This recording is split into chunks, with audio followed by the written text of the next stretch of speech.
Assalamualaikum dan selamat sejahtera. Saya Muhammad Mizan bin Amran. Saya akan membentangkan mengenai obesiti.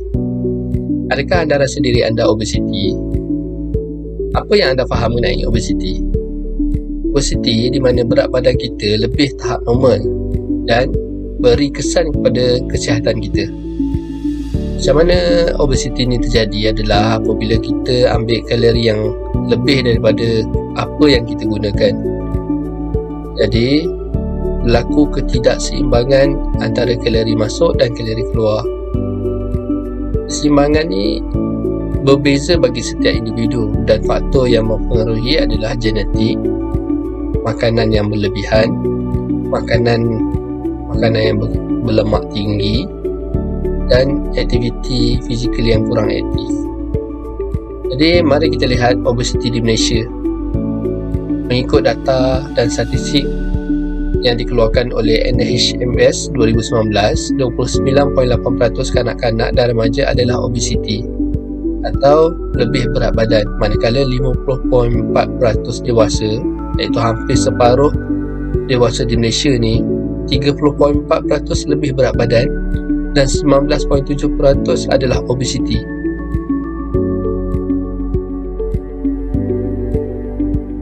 Di sini kita boleh tengok Malaysia, di Southeast Asia, Malaysia adalah ranking yang paling tinggi.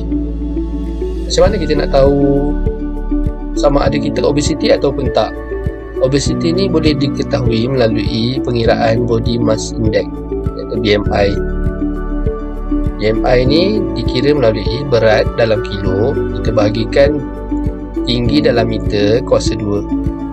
Jadi bila kita kira, ini adalah kategori mana kurang 18.5 adalah kurang berat badan, BMI 18.5 hingga 24.9 adalah normal, BMI 25 hingga 29.9 adalah lebih berat, BMI 30 hingga 34.9 adalah obesiti tahap 1, BMI 35 hingga 39.9 adalah obesiti tahap 2 dan BMI 40 atau melebihi 40 adalah obesiti tahap 3. Jadi cuba anda kira BMI anda dan anda lihat di mana anda berada.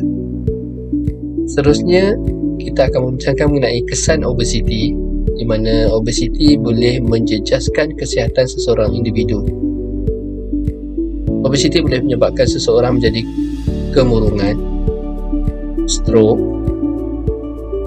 dapat gangguan tidur, sakit jantung, GERD, kemurungan, lemah tulang dan otot, kemandulan, kegagalan hati, kegagalan buah pinggang, sakit sendi dan diabetik type 2.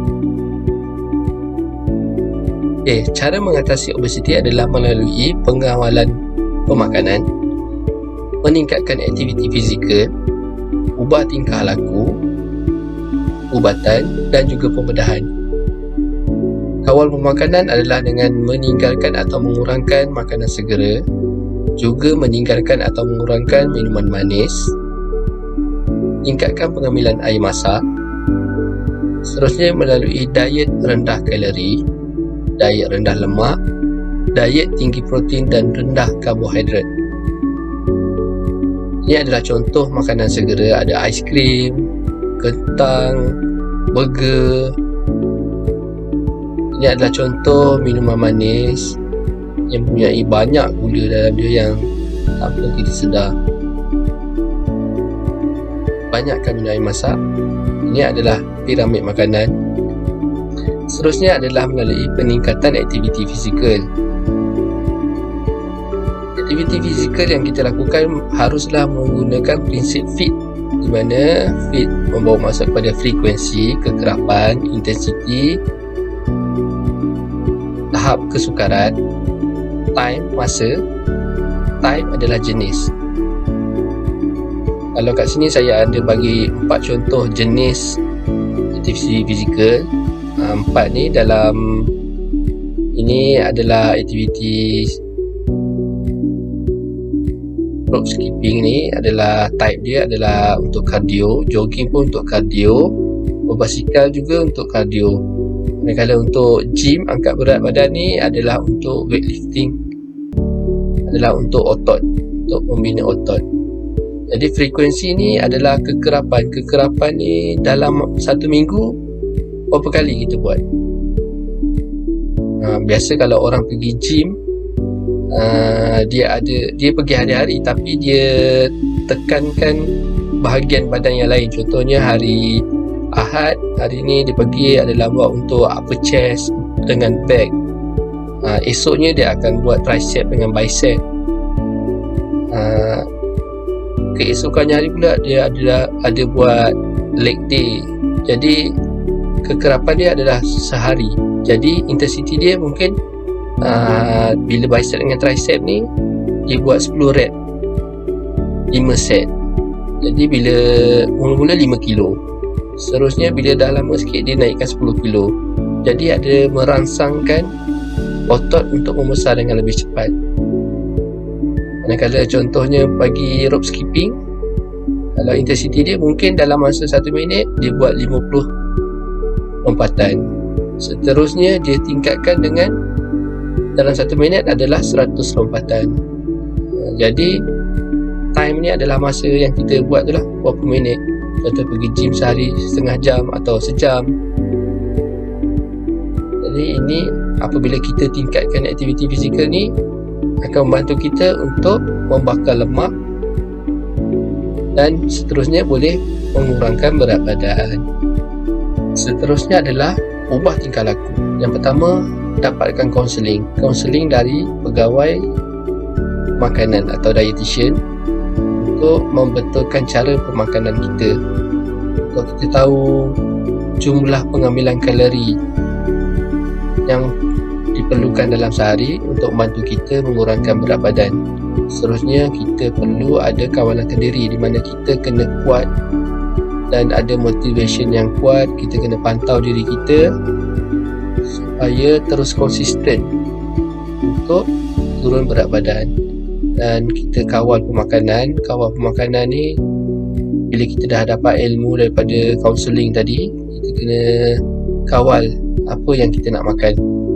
Sebenarnya kita boleh masuk program turun berat badan, mana sekarang banyak online coaching ada buat program turun berat badan, di mana dalam grup tu diorang akan bagi motivation. Dia akan suruh kita tangkap gambar apa yang kita makan pagi, tengah hari, malam. Lepas tu coach tu juga akan suruh kita buat exercise harian apa yang perlu, dan dia akan pantau dari jauh dan kita akan hantar gambar perubahan dalam masa seminggu, sebulan dan seterusnya. Akhir sekali kita kena cukup rehat dan tidur.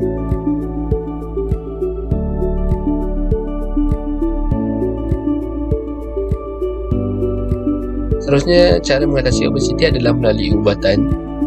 Untuk bahagian ubatan, kita seharusnya mendapatkan consultation dengan doktor, kerana setiap ubat yang kita makan tu memberikan kesan terhadap tubuh badan kita. Antara ubatan yang digunakan untuk mengatasi obesiti adalah norepinephrine agent. Dalam dia ada phentermine, diethylpropion, pendimetrazine, benzpetamin, mazindol. Seterusnya losartan, naltrexone dan bupropion dan olistat. Hampir kesemua ubat ni adalah mempunyai function yang sama. Dia adalah untuk mengawal selera makan kita dengan menurunkan selera makan. Jadi apabila kita kurang makan, secara automatiknya menyebabkan berat badan kita turun. Akhir sekali adalah melalui pembedahan. Pembedahan yang dimasukkan adalah pembedahan bariatik. Tapi pembedahan bariatik ini hanya dilakukan pada individu yang ada BMI melebihi 40 dan BMI yang melebihi 30 ada masalah kesihatan. Ada 4 jenis bariatik yang biasa digunakan. Yang pertama adalah adjustable gastric band, Brooks NY gastric bypass, duodenal switch, vertical sleeve gastrectomy. Kat sini kita dapat tengok dia kecilkan makanan untuk masuk. Sini pun dia bypass, dia tak pakai dah. Ini dipotong usus kecil dia. Sini pun sama, dikecilkan. Baru-baru ni kita ada nampak viral dekat Facebook, seorang menteri wanita jumpa dengan surgeon lakukan bariatric surgery, dan ini adalah selepas bariatric surgery. Kos untuk bariatric surgery di Malaysia lebih kurang 25,000 hingga 35,000. Sekian, terima kasih, kekal sihat dan cergas.